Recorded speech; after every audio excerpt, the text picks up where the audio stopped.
Welcome back to NBC 25 today. It's time for another Better Parenting Tip with Thomas Haller, co-author of 10 Commitments, Parenting with Purpose, and a regular contributor to NBC 25 today, as well as lecturer on the topic. Nice to see you again this week. Thank you. Appreciate it. Well, this morning we're talking about kids and sports, something very near and dear to my heart. When is the right time to start actually keeping score of kids' sporting events? Well, you know what? It's a natural part of the process that at some point there's going to be score keeping. Right. But what we as adults and working with the children need to realize is that somewhere around the age of 12, about 70% of children that are involved in organized sports drop out. Really? Because they feel like a loser.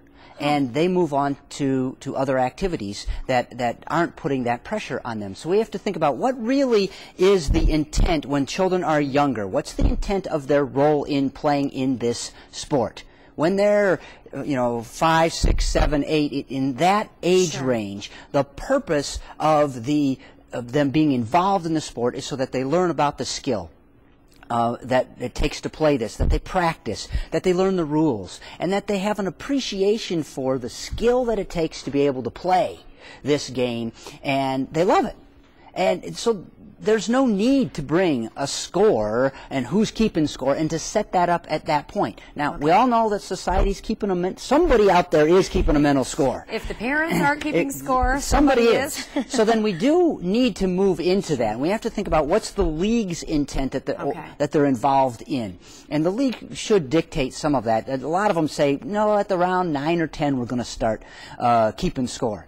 You want to help your children then understand the nature of the score, but let that not be the focus. You really want to get into how did you feel about your performance today? How could you improve yourself? You really want to get into debriefing, talking about how they could do it different next time, and what they appreciated when they saw it in somebody else performing at a higher level or themselves.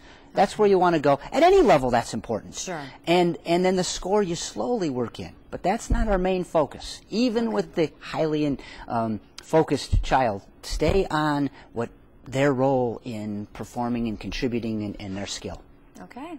Excellent. Okay. Well, thank you so much. And, of course, Thomas Haller, you can learn much more by logging on to our website, NBC25online.com, and click on the Better Parenting with Thomas Haller link on the right-hand side of the screen. And there you can also sign up for Mr. Haller's free email newsletter.